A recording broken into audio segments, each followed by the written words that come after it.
नचनिया गांव में रहने वाले करण और यश दोनों मुंबई की एक कंपनी में काम करते थे और मुंबई से 3 साल बाद अपने गांव लौट रहे थे। उनकी ट्रेन रात के करीब 2 बजे स्टेशन पर पहुंचती है।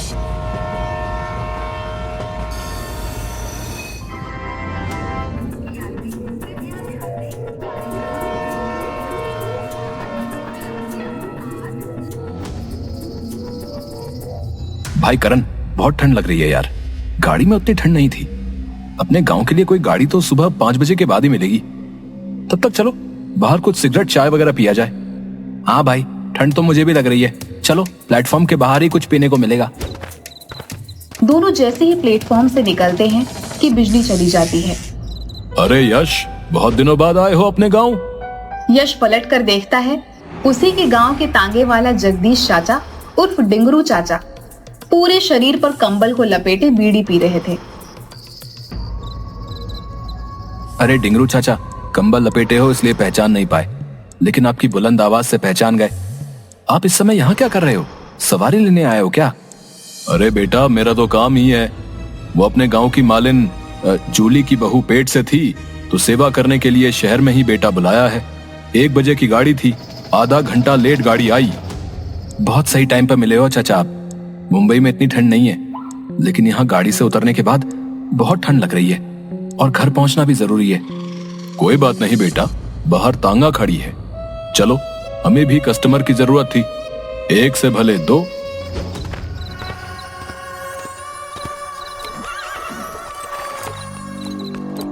चाचा जल्दी चलो, नहीं तो ये सर्द रात की बर्फीली हवा हमारी जान लेकर ही जाएगी। चाचा 2 बीड़ी मिलेगी क्या? वो क्या है कि इतना ठंड है ना, बीड़ी पीकर ही कुछ गर्मी आएगी। सही कह रहे हो तुम, ये लो बीड़ी पियो। डिंगरू चाचा, तुम क्या समझे कि हम डर जाएंगे हैं? अरे हम दोनों को अगर रात में नींद नहीं आती थी तो कब्रिस्तान में हवा खाने निकल जाते थे। एक तरफ समुद्र की लहरों की आवाज तो दूसरी तरफ कब्रिस्तान का सन्नाटा। कभी कभी तो हम दोनों भूतों के साथ कब्र पर बैठकर रात भर ताश खेले, और जैसे तुम्हारे साथ बीड़ी के सुट्टे लगा रहा हूँ, उन लोगों के साथ भी लगाए हैं सुट्टे। अरे वाह, तुम दोनों तो काफी निडर हो। बचपन से ही चाचा, बचपन से ही। ये भूत प्रेत माया सब उनको भयभीत करते हैं जो कमजोर दिल के होते हैं। यहाँ क्या हुआ बेटा? एकाएक तुम दोनों ने बात करनी बंद क्यों कर दी? अब हम सोचे कि हमारी बातें सुनकर कहीं आप और ज्यादा न डर जाएं। और वो चाचा, ठंड ज्यादा ही लग रही है, इसलिए बोलने का मन नहीं कर रहा है। ठीक है, चलो तुम्हें वहां पर ले चलते हैं, कुछ गर्माहट बढ़ेगी। गांव अभी 13 किलोमीटर दूर है। ये तो गांव जाने का रास्ता नहीं लग रहा। किधर से ले जा रहे हो हमें? वो देखो आग की लपट, जी भर के हाथ सेक कर गर्माहट ले लो। अरे यश, ये कोई शमशान लग रहा है। यहाँ पर तो चिताएं जल रही हैं। ये कहाँ ले जा रहा है हमें? डिंगरू चाचा, ये कहाँ ले आए हो हमें? ये तो शमशान है, यहाँ तो चिताएं जल रही हैं। बेटा, यही तो अपना ठिकाना है, बाकी तो सब कल्पना है। और तुम लोग तो कई बार कब्रिस्तान में बीड़ी पिए हो, आज मेरे साथ शमशान में भी पी लो। क्या चाचा, अभी हम तुमको डरा रहे थे, अब तुम हमें डरा रहे हो? वैसे बता दूं कि हमें भूतों से डर नहीं लगता। हाँ भाई यश, हमें तो डर लग रहा है यार। देखो, चाचा का चेहरा पूरा जला हुआ है, सिर्फ हड्डी दिख रही है।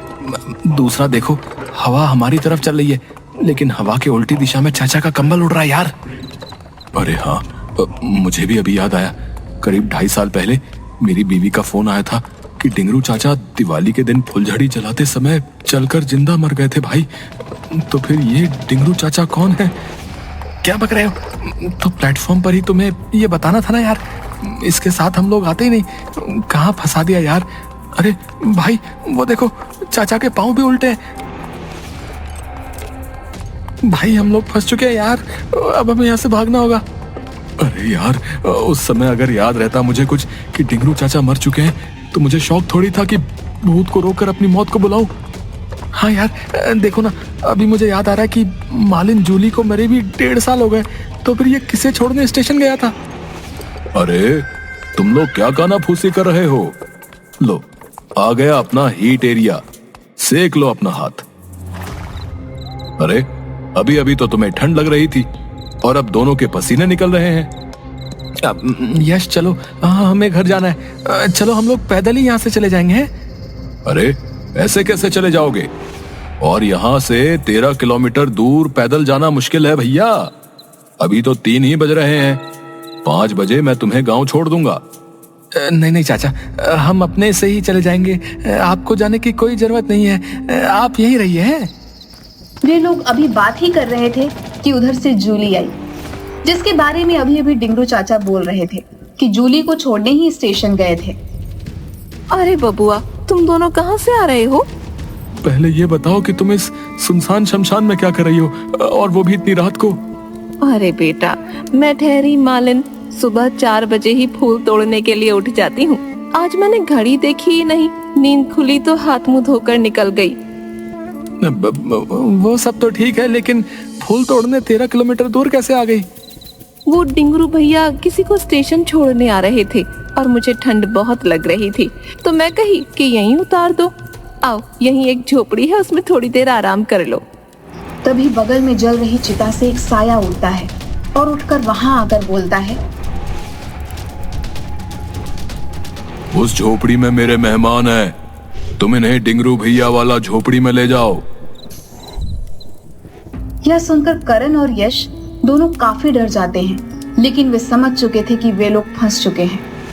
इसलिए दोनों एकांत में ही प्लान बनाकर निकलने की फिराक में थे। तभी डिंगरू की डरावनी आवाज उनके कानों में पड़ती है। मैं भी तो इन दोनों को यही बोल रहा हूँ कि थोड़ी देर यहाँ आराम कर लो, गर्माहट ले लो, उसके बाद मैं तुम दोनों को गांव पहुँचा दूंगा। हाँ बबुआ, चलो, इतने दिन बाद इतनी दूर से आए हो, थोड़ी देर झोपड़ी में आराम कर लो, फिर 2 घंटे बाद सुबह होते ही हम सभी गांव चलेंगे। यश और करण दोनों समझ चुके थे कि अब उनका बचना मुश्किल है। दोनों आंखों ही आंखों में इशारा करते हैं और जूली के साथ झोपड़ी में चले जाते हैं। तभी एक बुझी हुई चिता से अचानक एक आग का गोला निकलता है और कुटिल हंसी के साथ आसमान की ओर निकल जाता है। यह घटना दोनों के दिल को दहला देती है। डरते डरते जैसे तैसे वे दोनों जूली के साथ एक झोपड़ी में जाते हैं। झोपड़ी में चिता के जैसे 2 बेड लगे हुए थे।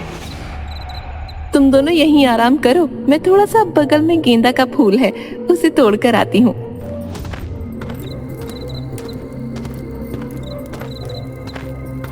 करण, सुनो नहीं, ये लोग हमें मारकर अपने साथ ले जाने की ताक में है। बगल वाली झोपड़ी से सुनो कैसी रुदन की आवाजें आ रही हैं, जैसे कोई किसी का गला दबा रहा हो। इस भूतिया सुनसान में तुम सोने की बात करते हो? अरे यहाँ तो हमारी नींद ही उड़ी हुई है। अब हमें किसी प्रकार से यहाँ से भागना होगा, नहीं तो हम लोग भी इस चिता में जला दिए जाएंगे। मौका अच्छा है, बाहर अभी कोई दिख नहीं रहा। जूली पता नहीं किधर गई है, शायद डिंगरू चाचा से हम लोगों को मारने का प्लान बनाने गई हो। चलो चुपके से इधर पीछे से हम लोग निकल जाते हैं। चलो भाई, किसी तरह मुझे गांव पहुंचा दो, तुम्हारा यह एहसान जिंदगी भर नहीं भूलूंगा। मेरी बच्ची सुबह उठते ही मुझे खोजेगी, वो बेसब्री से मेरा इंतजार कर रही है। 1 मंथ पहले से ही मैं उसके पसंद के खिलौने जमा कर रहा हूँ ताकि उसे दूं तो वो खुश हो जाए। अरे यार, मेरा भी लगभग यही हाल है भाई। कल ही मेरी मुन्नी से बात हुई थी, वो बोल रही थी कि वहां से एक बारबी डॉल लेके आना। इसी बैग में वो बारबी डॉल है, पता नहीं क्या होगा। मेरी मुन्नी तो मेरे बिना जी ही नहीं सकती यार।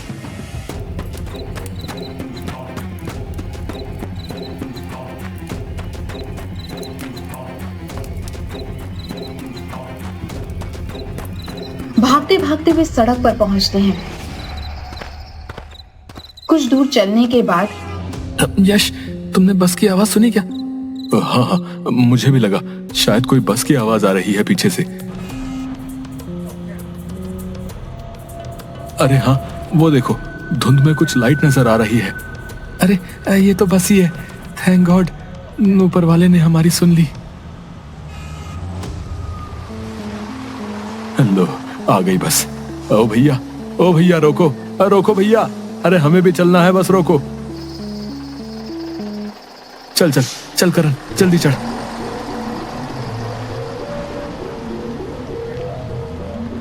यश, ये कंडक्टर का चेहरा मुझे कुछ जाना पहचाना सा लग रहा है, लेकिन पता नहीं चल रहा है कि इसे कहाँ देखे हैं। हाँ यार, मुझे भी ऐसा ही लग रहा है। ये तो अपने ही गांव का गिरधारी है। हम लोगों के स्कूल में गार्ड था जब हम लोग हाई स्कूल में थे, याद है? उसी समय तो ये मर गया था, इसके ऊपर बिजली गिर गई थी, मर गए। पीछे देखो, सारे पैसेंजर हमारे गांव के ही मरे हुए लोग हैं। बस अचानक एक ब्रेकर से लगकर उछलता है। करण और यश दोनों की आंखें बंद हो जाती हैं। उन्हें लगता है कि कोई बड़ा सा एक्सीडेंट हुआ है। जब आंखें खोलते हैं तो देखते हैं कि बस की जगह तांगे पर सिर्फ वे दोनों बैठे हुए हैं। ड्राइवर की जगह डिंगरू तांगा चला रहा है। वह कुछ सोच पाते तब तक पीछे मुड़कर डिंगरू बोलता है, अरे तुम दोनों वहां से भाग क्यों आए? जूली बता रही थी कि दोनों को आराम करने के लिए बोले थे, पर न जाने कहां चले गए। मुझे तांगा लेकर खुद आना पड़ा। चलो, हमें तुम्हारी जरूरत है।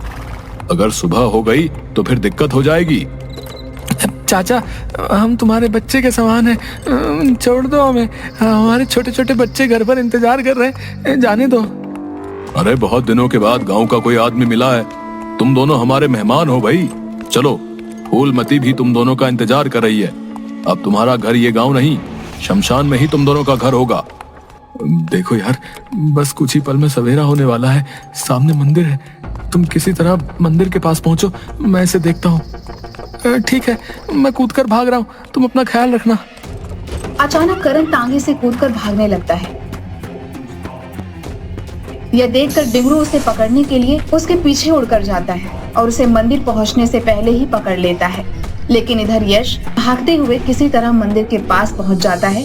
पीछे पीछे करण को अपने बाहों में दबाए डिंगरू वहां उड़कर पहुंच जाता है, लेकिन मंदिर के अंदर नहीं घुस पाता। वहीं से चिल्लाता है, यश जल्दी से बाहर निकलो, छुपने का कोई फायदा नहीं। डिंगरू चाचा, आप चले जाओ, आप मर चुके हो, हमें मालूम है। आपकी दुनिया अलग है और हमारी अलग। मैं आपके साथ नहीं जा सकता। तुम दोनों का खून पीने के बाद ही हमें मुक्ति मिलेगी। अगर तुम नहीं आए तो तुम्हारे दोस्त करण को इसी समय मैं मार डालूंगा। यश किसी प्रकार डिंगरू को अपने बातों में फंसाए रखता है। तभी धीरे धीरे सूर्य भी उदय होने लगता है।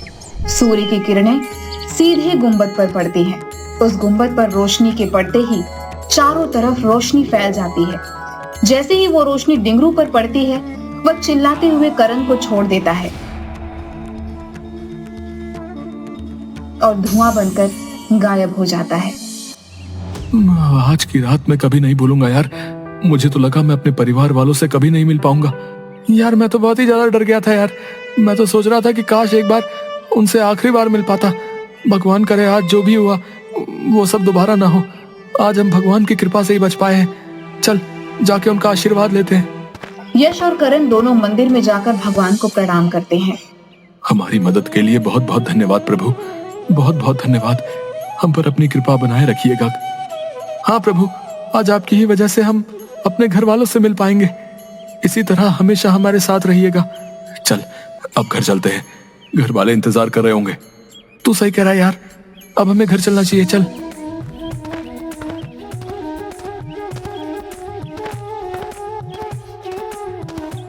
इसके बाद दोनों अपने घर चले जाते हैं। लेकिन आज भी डिंगरू चाचा की आत्मा रेलवे स्टेशन के बाहर लोगों का इंतजार करती है।